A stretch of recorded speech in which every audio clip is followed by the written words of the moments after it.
Hello, and welcome to Nightmare Masterclass. My name is David Stockdale. I'll be your host on this excursion into the dark unknown. What can be gained from questioning our traditions? What happens when our modes of communication become distorted? And, more to the point, what are the consequences of this distortion? What kind of traps exist within the construct of the family unit and, to broader ends, the nation state? These are just a few questions that come up in my mind with respect to the topic of tonight's video, and I'm going to tell you right off the bat that these are questions that I cannot hope to sufficiently answer in the span of a 40-minute video. But maybe I can get the wheels turning in your mind, and that will be good enough for me. This is the second part of my video series on Wham City's The Cry of Mann, and if at this point you haven't watched the whole series, I strongly encourage you to do so before watching my videos on the topic. All 8 episodes are available on AdultSwim.com. I'll have a link to the full series in the video description. And needless to say, if you haven't watched part 1 of my analysis, you should probably do that too. I'll be discussing quite a few major points brought up in my previous installment, so check it out if you don't want to be totally lost. I want to start off by taking a moment to go over one important concept established in my first video. Hermeneutics is the theory and methodology of interpretation.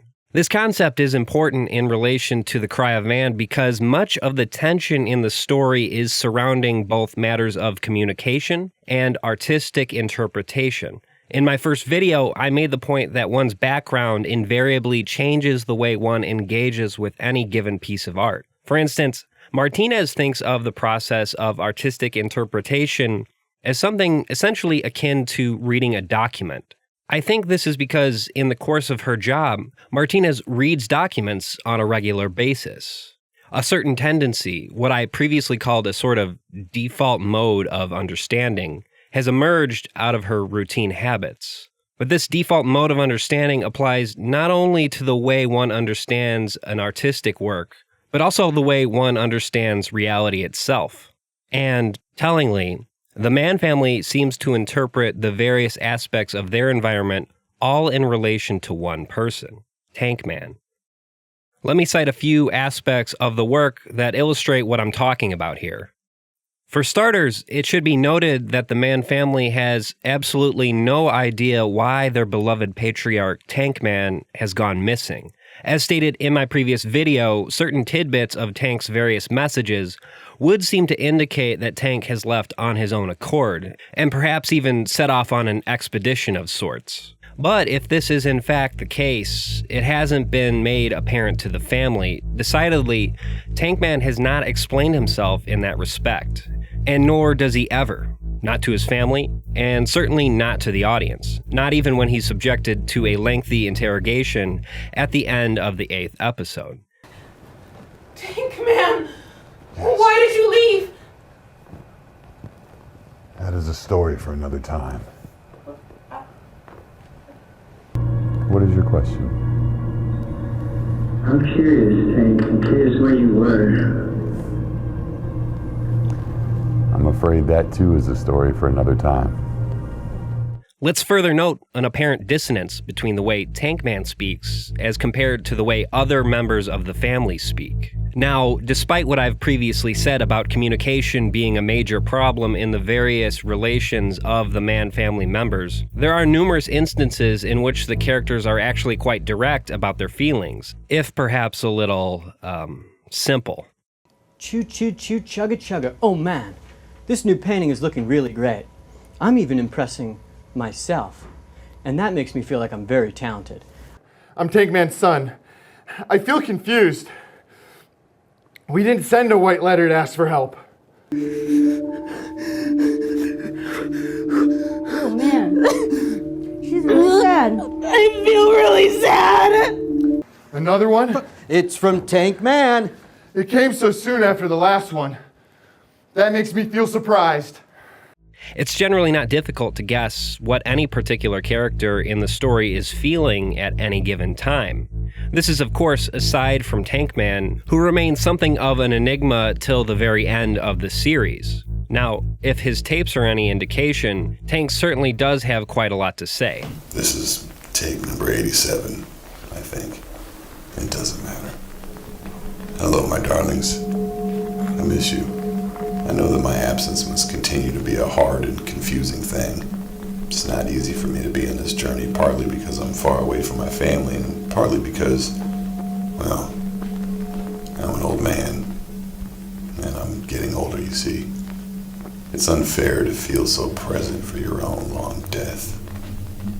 We'll unpack more of Tank's messages a bit later on in the video. For now, it would suffice to say that there is a distinctly literary quality to Tank's various messages, a sort of romantic aesthetic that I believe is notable if only in contrast to the way other characters generally speak throughout the work. This distinction can, at least in part, be chalked up to the fact that Tank is taking time to compose a message for his family. But he's pretty articulate in person as well. You might even say he's charismatic. Go out into the town and tell them, Shrugged must go on. Is this why Tank is universally adored? Is Tank just naturally superior to other characters? I don't think so. I suspect Tank has cultivated this image of himself as a kind of living god, and I think this is evident from certain details in the series. More on that later. Now, as to whether or not Tank's various messages contain information that might be useful to any particular character in the Mann household, well, that's evidently not the case. Based on these tapes, Tank seems far more interested in presenting his own experiences in a self-aggrandizing manner than he is in relaying information to help his family. Moreover, the dynamic of the situation is such that this communication is entirely one way. Tank can communicate with his family, but they can't communicate with him. This is what you might call an inequitable power dynamic. In every aspect of his respective interactions, Tank centers the narrative solely and squarely around himself. And the power of that narrative shapes our understanding of the work. In kind, each of the family members define themselves solely in relation to their beloved Tank Man. I just wanted to say that I miss you, Dad. I miss you. And, well, I'm sorry that being around me wasn't enough to make you stay. I remember the first time I saw you at the central train station, crying. You were so angry. Someone had stolen your ticket and baggage. The fury was coming off you like a mist. There was lightning in your eyes. You're gonna forget that I said this, but your daddy is missing. Tank Man? Yes, your old man, Tink. Oh, Tank? Tink, go home. Okay, you didn't want me to go to the war. With this in mind, here's one interesting theory about the series that I believe is seriously worth contending with. It was stated to me basically as follows. The Cry of Man is, at its core, an abstract sort of question posed to the audience. Does humanity, i.e. man, deserve to continue its existence? The conclusion, i.e. Tank's vanquishing of the evil Gergiv, would appear to suggest that, at least with respect to the audience's determination, yes, humanity does deserve to continue. I'm only bringing this theory up because I think it illustrates something important about the way Tank Man, even in his absence, tends to exert a considerable amount of influence in the series. Now, I don't exactly buy into this idea that the Cry of Man is a sort of existential meditation on humankind's place in the world. And the primary reason I don't think this holds water is because of what the theory holds to be representative of humanity. A rich old white dude. Now, does humanity deserve to continue? This is a deep and critically important philosophical question, and it's one worth exploring in artistic terms. It would certainly be interesting to see it parsed out in the course of a narrative. In fact, I kind of think that's what Stanley Kubrick's 2001 is about, but I don't think that's what's going on here. Think about this question in relation to the work. Man, as represented in this series, and in accordance with this theory, is an unrepentant, self-involved war profiteer. His name itself evokes images of war to such an obvious degree that it must be parodic. And yet, this theory holds Tank Man above all others as the ideal representation of humanity. An integral aspect of what we might call humankind is consciously left out of the equation, namely, everyone who isn't like Tank Man. Now, do I blame the person espousing this theory for this exclusion? No, not really, but I do think they should perhaps examine some of their assumptions about the work. Regardless, this Tank Man-centric view is, in a sense, baked into the series. So it only makes sense that even in the work's interpretation by certain individuals, a power dynamic is present, and it's one that centers the conversation entirely around Tank Man. I hope, at this point, you might be starting to see what I'm getting at here. In my previous video, I left off with what I consider to be a very important question for the purposes of understanding this series. What is the source of the tension within the Mann household? Is Gergiev the cause of all the Mann family's turmoil? It would be entirely reasonable to say he's suspect numero uno, and perhaps Gergiev is indeed the cause of some of the chaos in the house. But I think ultimately, Gergiev is something of a red herring, that is, a sort of artful misdirection. And, to the point, it is interesting to note that Gergiev's actions directly lead to his own demise. In the second episode, Gergiev plants one of his teeth in the family's vase. Why does Gergiev do this? What purpose does the tooth serve? Well, in the previous episode, we see Gergiev plant a tooth in Jack's ear. And it would seem that this tooth is what enables Jack to hear callers without the use of a telephone. At face value, there's no reason to assume this is an inherently malicious act by Gergiev. Gergiev gave Jack access to a certain realm of consciousness not previously available to him. The tooth also appears to start a process leading to, Jack Prime.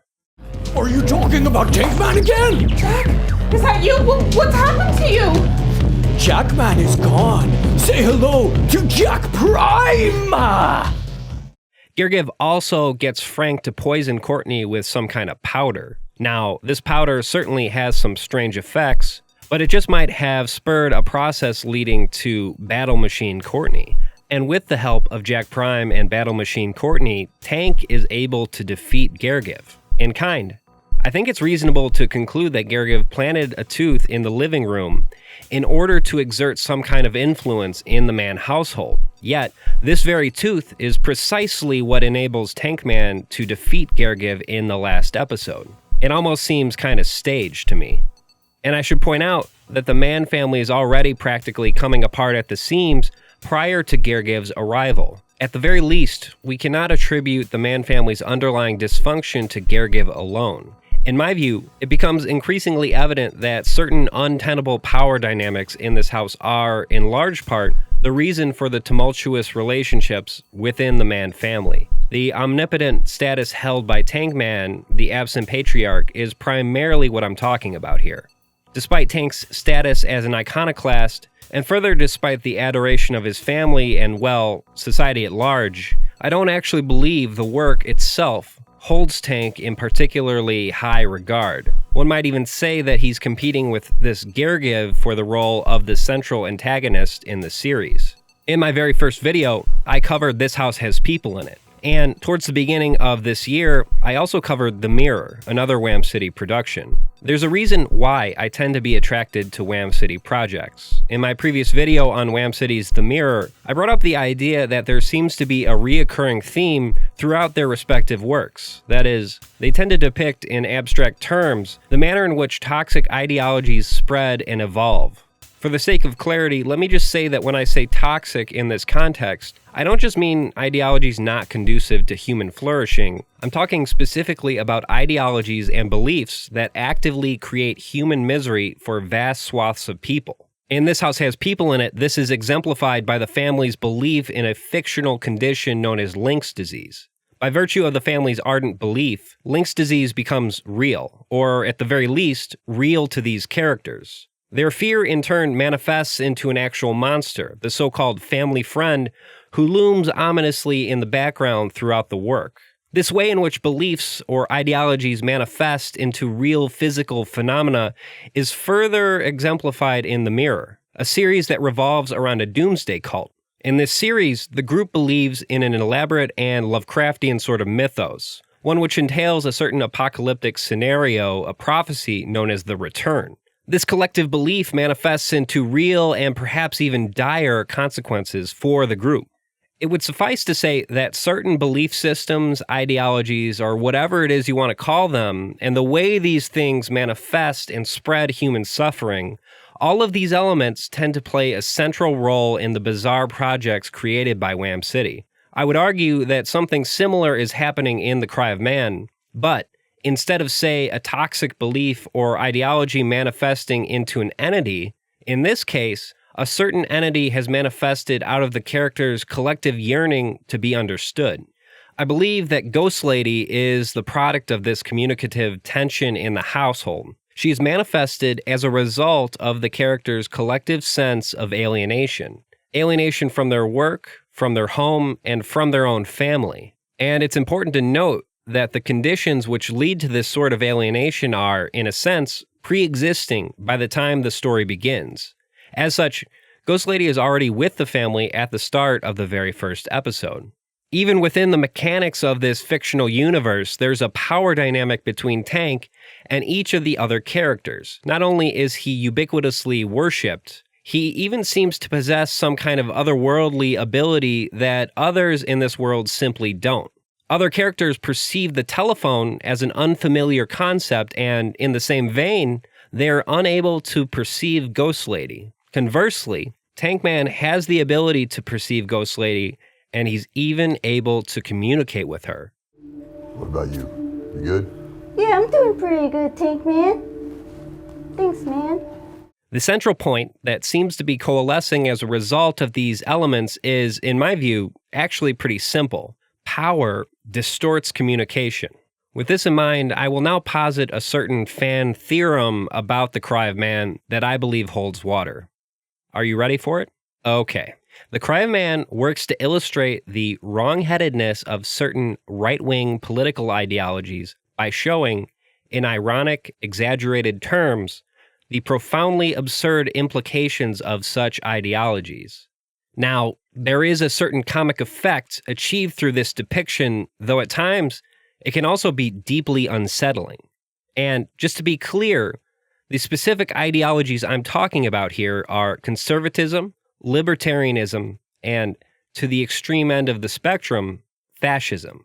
I think the series is demonstrating in a satirical fashion the way these ideologies work in conjunction with one another. And ultimately, I believe that the series is exposing the toxic nature of such positions. Now, with this in mind, I just want to say that if you're really not in the mood for a semi-heavy political discussion right now, that's totally fine. I myself have at times felt a little burned out this year when it comes to this realm of discussion. And if that's how you're feeling right now, feel free to X out of this video and maybe revisit it when and if you're feeling up to it. I'm going to attempt to work through this in a somewhat systematic way, but there's a lot going on here, so bear with me. I should start off by saying that there is a facile sort of conservatism suggested by the subtext of The Cry of Man. Let me explain what I mean by that. For the purposes of this discussion, let's just establish a working definition of conservatism. Conservatism is largely defined as an adherence to tradition and a general belief in the efficiency of free markets. Certain conservatives might take issue with this definition, but it's the one I'm going to be using for the purposes of this analysis. With respect to conservatism, the pernicious term family values invariably comes to mind. And, well, it seems to me that the subversion of such values is part of the central conflict in The Cry of Man. As noted, the vacuum caused by Tankman's absence seems to be the prime mover with respect to the familial chaos we witness over the course of these 8 episodes. It is certainly true that the disintegration of family unity is a theme that is paramount to The Cry of Man. There's a certain sense in which the gradual destruction of the family unit over the course of the show is depicted as fundamentally tragic, and at face value, it is very tragic. This emphasis on Trul Day, a seemingly innocuous holiday in this fictional universe, works to underscore the manner in which people in this world are hopelessly bound by the traditions of their society. This is further illustrated by certain callers' attempts to emotionally connect with the characters. And the only manner in which this is really possible is by making certain in-universe cultural references that the characters understand. Hello? Yes. Who am I speaking to? Oh, well, this is Barry. Barry Mann, like the fruit? Who is this? Hi, Barry. I'm Luna. I'm from the company. Oh, thank God you called. Callers who fail to do this are subsequently ostracized. Yes. Are you a soldier? I know one. I'm related. You know to a one. soldier? Yes. But you're not a soldier. Put the soldier on. Trul Day is a parodic version of holidays like Thanksgiving and, perhaps more aptly, Christmas. Holidays which, for better or worse, are ubiquitous in American culture. The existence of Trul Day in this universe is a device that I think serves to uphold the social order. And this certainly seems to be an order which places people like Tank Man at the very top. In a sense, Trul Day might be best thought of as a distraction, something to keep the various characters complacent and lacking in critical self-reflection. Let's talk about a certain literary reference that I believe calls attention to itself continually throughout The Cry of Man. In the first episode, a set of train tracks is superimposed onto the screen when Tank Man's tape begins playing. And seeing as how train tracks are prominently featured in the show's intro, I don't think it's a stretch to say that this is an important bit of imagery here. Some people don't get why the house has its own train, but Dad always knew just the best thing to do. So, what's going on with the trains? Well, it just so happens that the rail system is a central topic in Ayn Rand's novel, Atlas Shrugged. It's a symbol of industry, a stark demonstration of capitalism's essential virtue. This connection with Ayn Rand is especially remarkable in light of the fact that Tank Man is remarkably similar in character to the sort of Randian hero portrayed in Atlas Shrugged and generally held in high regard throughout Rand's work. And notably, the language in Tank's various messages is strikingly similar to Rand's prose in Atlas Shrugged. We might even think of Tank as a parodic, hyper-exaggerated version of this Randian industrialist hero, a sort of culmination of the supposed virtues Rand espouses. Atlas Shrugged presents a dystopian vision of the US in which businesses are hampered by oppressive regulations. In addition, so-called looters work to exploit the labor of productive individuals and confiscate the means of production from private businesses.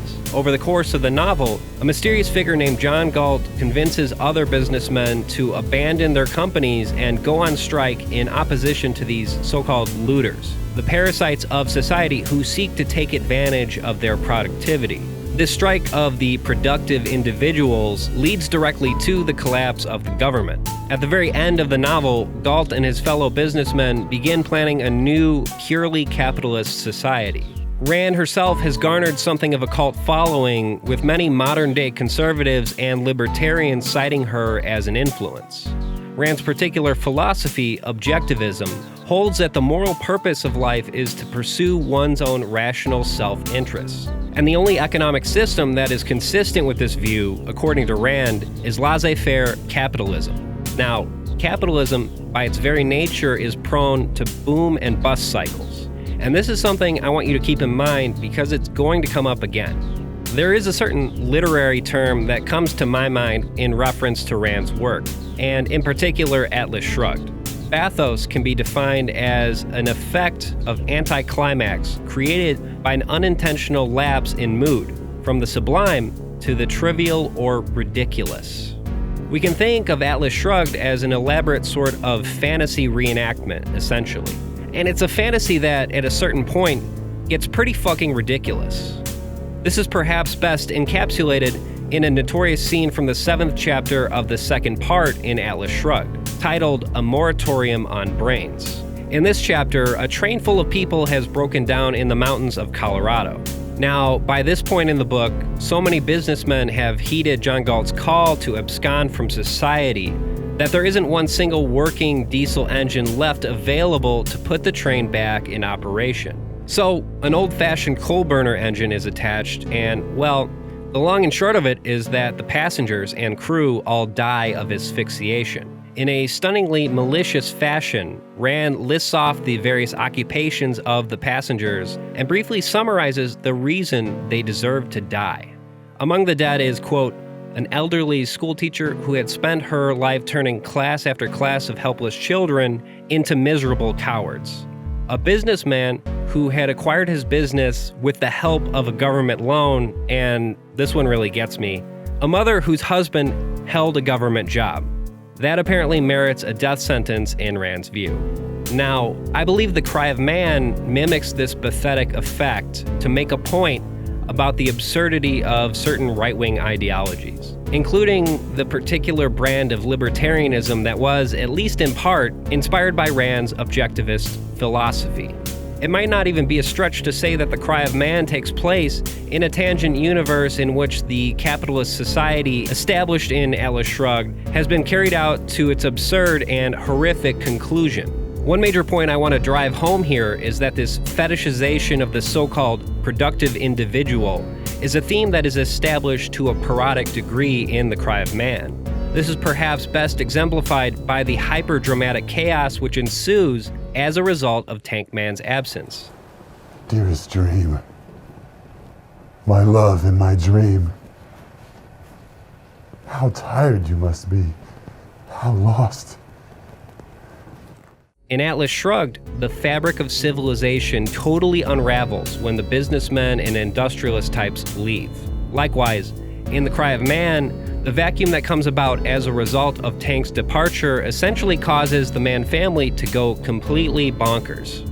As stated, Tank is just the sort of industrialist who Rand would point towards as the ideal figure in her philosophy. The capitalistic prime mover whose work amounts to the construction of society itself. And at numerous times throughout the series, those characters decidedly lower in the apparent social hierarchy, namely Frank and Courtney. These characters are often depicted as an apparent source of turmoil for the Mann family, just like the so-called looters in Rand's novel. I tried to love you. When Tank Man brought you home, I saw how happy you made him. I overlooked the age difference and the fact that you are not one of us. Oh, one of you? Of course I could never be one of you. You could never love me because I wasn't conceived in a palace, birthed like a prize, a gift from God. I always lost, you know. My whole life. I was always such a loser. Everything I tried went wrong. Everything I tried was just one more thing to look back on with disappointment. And with this in mind, it isn't terribly surprising that Frank comes to an unpleasant demise. In true Randian fashion, people tend to get what they deserve. And likewise, it is only by aiding Tank Man that Courtney, in the arc of her character, arrives at some kind of redemption. Now, Rand claimed to eschew superstition, religion, and spirituality. But of course, one might argue that Rand has, in the course of her philosophical work, developed her own kind of fanatical religion. I think, in a way, this is exemplified in The Cry of Man, namely in the way Tank Man cultivates his own mythic stature. With this in mind, it is important to examine the way Tank describes himself. And, well, for starters, he claims to be a self-made man. In the very first tape we hear, Tank says the following. I have spent my life building. I built nearly everything in my life. I built my house, my business, and I built my family, all piece by piece by piece by piece. How impressive is it that Tank has not only built his family, his business, and his home, he's also built his very own creation myth. Tank notes that he began his path towards fortune in the oil industry. He describes the painstaking experience of starting out in this line of business. I started with a small oil field that everyone told me would never produce, but I drilled and dug. I tore out my fingernails digging like a mad dog. But in the end, I found the vein. I stood there at the bottom of the pit and I let the black god fill up around me, swallowing me into thick, warm darkness that I had unearthed. It was my first baptism. Unlike many creation myths in which the first man is said to be born from clay, Tank is, by his own account, a man born from oil. The distinction is critical for the purposes of this discussion. Every aspect of this work sets Tankman apart from all of the other characters. He is an entity unlike other people. In practical terms, he's worshipped like a god in this world. But Tank is not a god. Not exactly. As evidenced by this first tape, Tank is going through a bit of an existential crisis. This is apparently spurred by the realization that he is approaching death. One might even speculate that this crisis is part of the reason why Tank departed from his family in the first place. Perhaps he's doing some soul searching, a bit of reflection as a result of this existential crisis. Later on in his series of tapes, Tank has something of an epiphany. He relays a story in which he happens upon an enormous old tree. It had died, but in its bulk and height, a number of other things grew and carried on. It was full of life, life that relied on its form even after death. Tank's recognition of the tree's ability to support life, even after its own biological death, is in some sense a recognition of his own perceived importance in the grand scheme of things. It would appear that based on the anecdote relayed in this tape, Tank is beginning to accept the inevitability of his own death, but he's also coming to understand that though he may die, at least all of his work is not in vain. On the contrary, it is the foundation upon which his family will thrive, and upon which the survival of future generations is dutifully secured. If any of this language is striking you as troublesome, well, just know that I'm totally with you on that. In my view, this is the epiphany of a pathological narcissist. And this realization, it would seem, begins to indicate a sort of evolution in Tank's character. But it is only by returning to his family that the story begins to wrap up in a clean, happy fashion. Or at least, it appears to be clean and happy, at least prior to this unsettling part. And so it commences.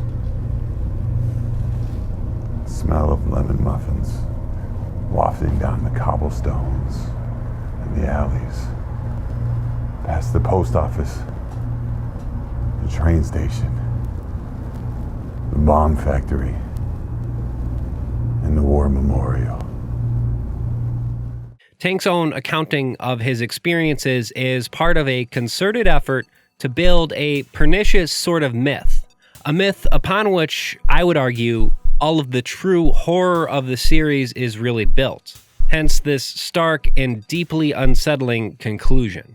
Let's talk about how these ideological components manifest themselves in other characters. At the start of the series, Jackman seems primarily motivated by the desire to make his father proud. He defines himself largely in relation to his father's assessment of his achievements. Jack goes through a, shall we say, evolution over the course of the series, and it's one that I think speaks to certain broader themes. Jack, the quintessential bouncy boy, is a sort of cultural signifier in the Mann household. His paintings represent the family's gradual degradation, their movement in the vacuum created by Tank's absence away from traditions and towards chaos. Moreover, there's a sort of inception occurring in Jack's mind, and I would say it is this process that subsequently causes him to depict telephones in his big art show. This particular artistic stage represents a new epoch in the Mann household, an emergent form of consciousness in this fictional universe. More on that later. Anyway, it is certainly not a coincidence that Jack's various artistic stages seem to loosely follow a movement from modernity to post-modernity. Now, postmodernism is a really meaty subject, and it's not something that I have time to get into in this video. But I would like to note that postmodernism is something that certain reactionary conservative figures often decry as a sort of corrupting nihilistic influence in academia and, to a broader extent, in our culture. The nihilistic influence of Gergiev is the mitigating factor in Jack's evolution, particularly with respect to his artistic style. And in consideration of Gergiev' starkly nihilistic outlook, it would seem to me that the work is possibly making a commentary about the frivolous nature of such claims by reactionary conservative types. I'm inclined to say that Gergiev might even be a sort of abstract representation of the postmodern boogeyman that conservatives so often point towards as the source of society's ills. The way in which he seems to corrupt Jack, I think, is evidence of this. Interestingly, Jack abandons his artistic ambitions after his disaster of an art show, and paradoxically, I think Gergiev enables Jack's bizarre transition from a sensitive artistic type to a senseless jacked meathead. But importantly, Gergiev isn't the reason for Jack's sense of frustration. I think it's pretty clear that his anger stems from A, the disappointment caused by his father's failure to attend his art show, B, his family's reaction to his work, and C, the arrival of the red letter, which ruins his whole show. And while Jack Mann is a character that I think speaks to a certain reactionary form of conservatism, Juggler Man is a character that works to illustrate the manner in which nationalism plays a role in this universe. Juggler is continually tortured by his experiences as a soldier. Despite this, he continually expresses his desire to take up arms again and return to battle. At face value, this seems paradoxical, but being a soldier is the only thing Juggler really knows how to do. He seems to have defined himself solely by his status as a soldier. His entire identity is shaped by it. Now, we aren't given any details whatsoever about the war. We don't know who it is that the military is fighting, and we don't even know the nature of the conflict. What is it that Juggler is fighting for? He doesn't even seem to know. He just likes explosions. But it is important to note the encouragement Juggler receives for his military service. It feels so goofy to talk about, but everyone just thinks the world of you. The simple-minded nature of Juggler's mentality is hammered into our heads time and time again. I mean, listen to his war song. Are you a soldier? Do it. I take orders from Yes. soldier. You're a soldier? Yes. Then will you sing the songy soldier tune with me? Yes. All right, I'll start and then you take the second part. All right. Okay, here I go. War. War. Guns. Guns.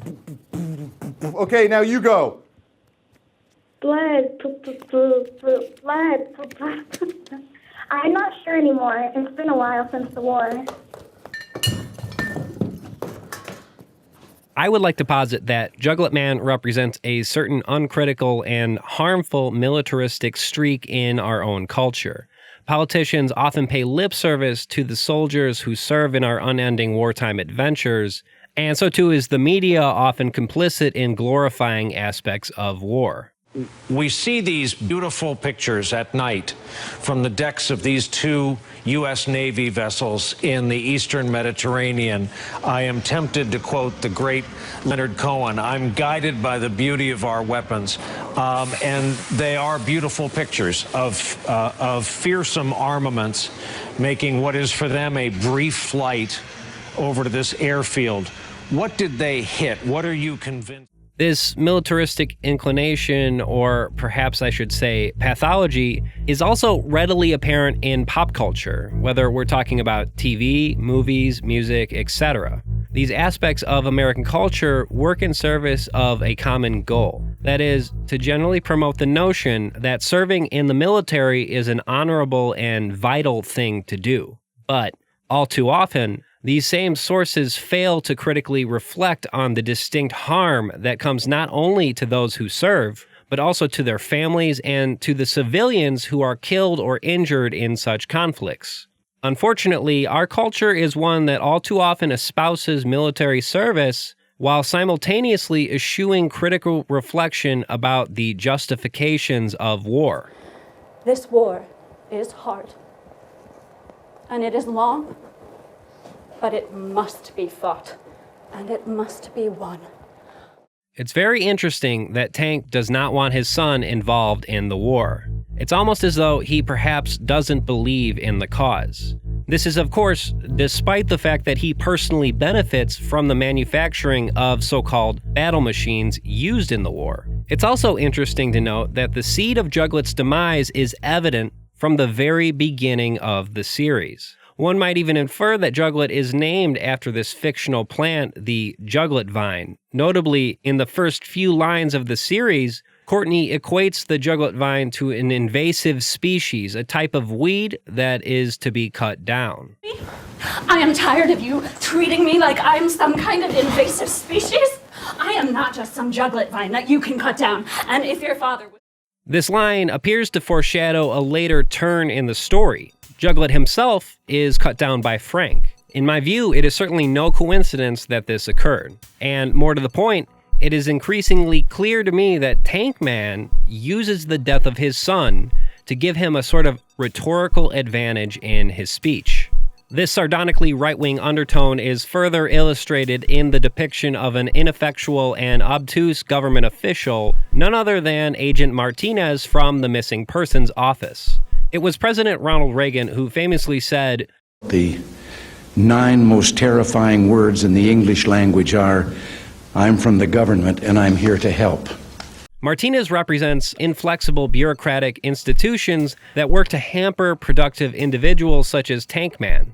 I mean, Martinez literally cannot bend her knees. The Missing Persons Office is a branch of the government that is ultimately shown to be ineffectual. After all, by the end of the series, Agent Martinez has failed in her mission and left the Mann household in disgrace.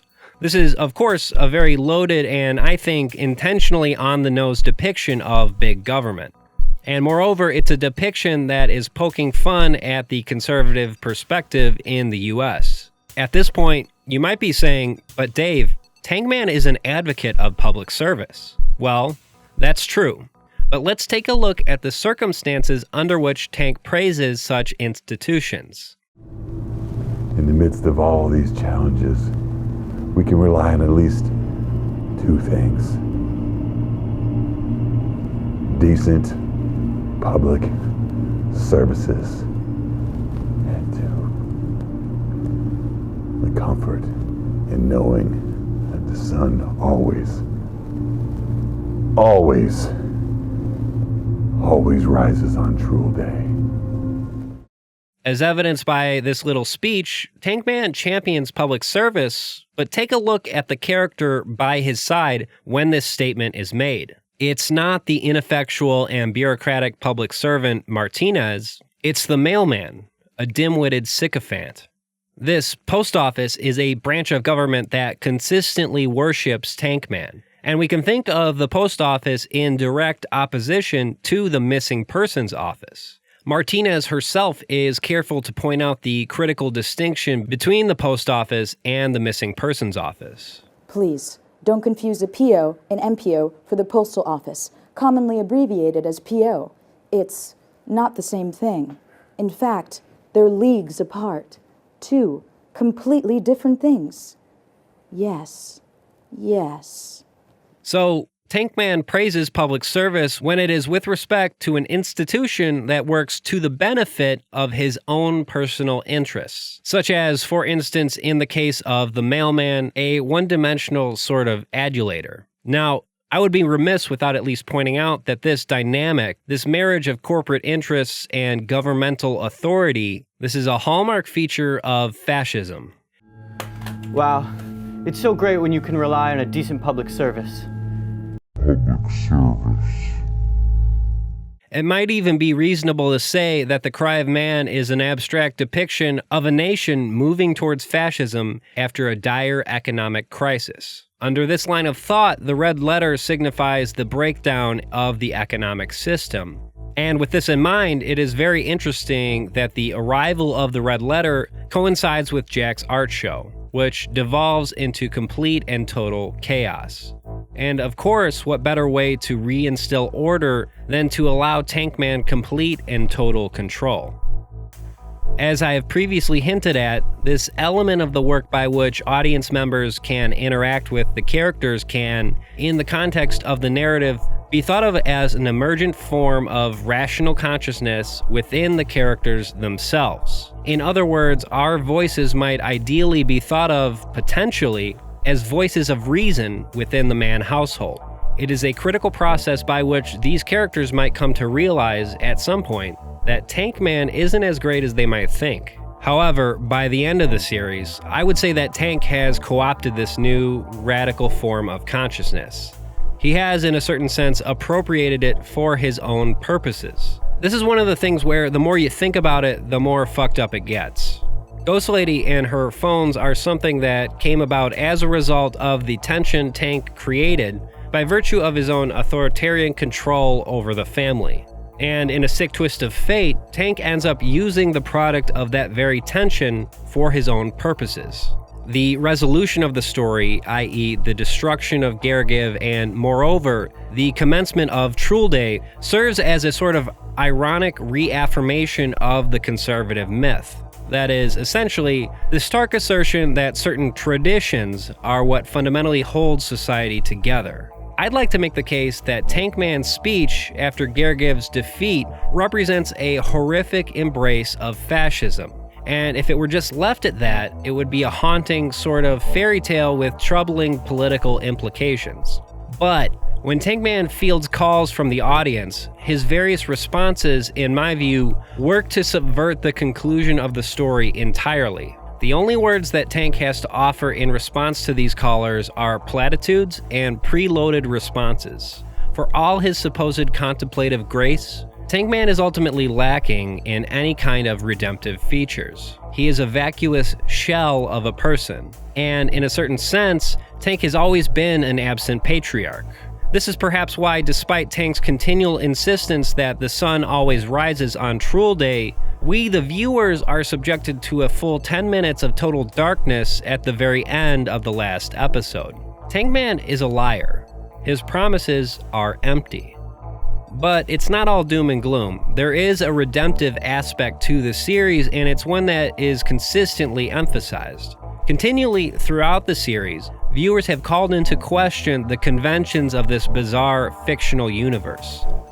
The redemptive aspect of the work lies solely in the fact that many callers are asking deep, incisive questions, and in doing so, they're utilizing their critical thinking abilities. Perhaps most importantly, they are clearly at least attempting to do the right thing.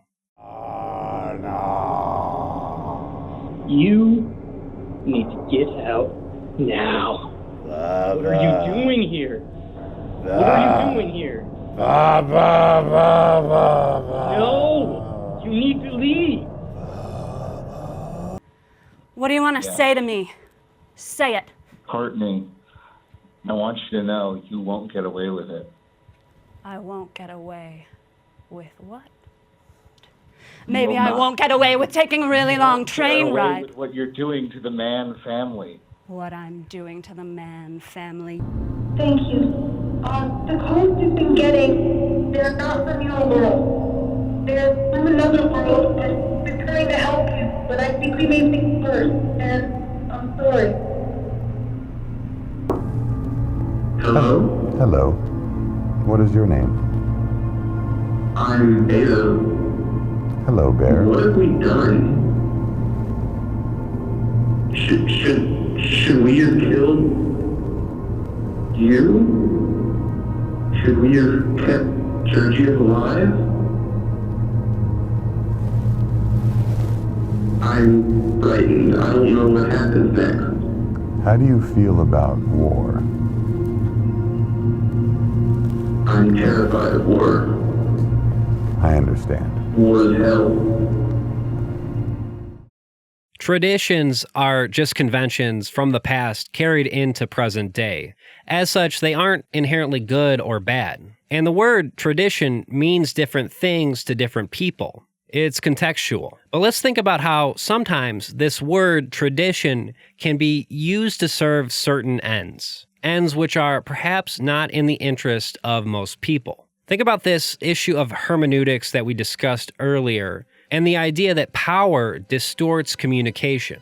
As previously stated, matters of communication and, moreover, interpretation are essentially best thought of as matters of problem solving. And problem solving is a process. Sometimes it's an arduous process. But the point here, I think, is that this process must, in a free society, have a self-correcting mechanism. With this in mind, I think the only reasonable conclusion to reach is that traditions must always be subject to critical inquiry, and likewise, authority must always be subject to question.